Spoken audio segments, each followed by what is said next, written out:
മഴ നനഞ്ഞ് വ്രത അനുഷ്ഠാനങ്ങളോടെ കാവുകളുമേന്തി ഭക്തിസാന്ദ്രമായ അന്തരീക്ഷത്തിൽ ശ്രീ ജഗന്നാഥ ക്ഷേത്രത്തിൽ ഇളനീർ വയ്പ് നടന്നു.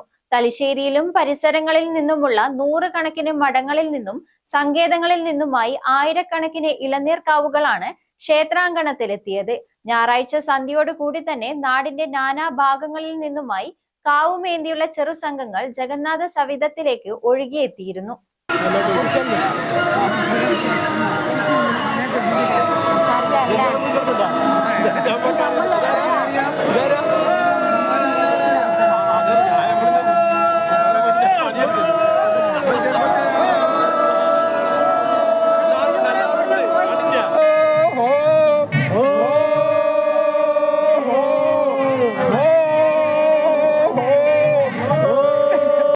ഇളനീർ വയ്പിന് മുന്നോടിയായി പ്രത്യേക ശീവേലി എഴുന്നള്ളത്തും വിശേഷാൽ പൂജകളും നടന്നു. മേൽശാന്തി സജേഷ് കട്ടപ്പന, വിനു ശാന്തി, രഹിൻ ശാന്തി എന്നിവർ കാർമ്മികത്വം വഹിച്ചു. Sree Jnanodayayogam president advocate K Sathyan, ഡയറക്ടർമാരായ advocate K Ajith Kumar, C Gopalan, Kandyan Gopi, Rajeevan Madappeedika, T C Dileep എന്നിവർ നേതൃത്വം നൽകി. ഗ്രാമിക ന്യൂസ്, തലശ്ശേരി.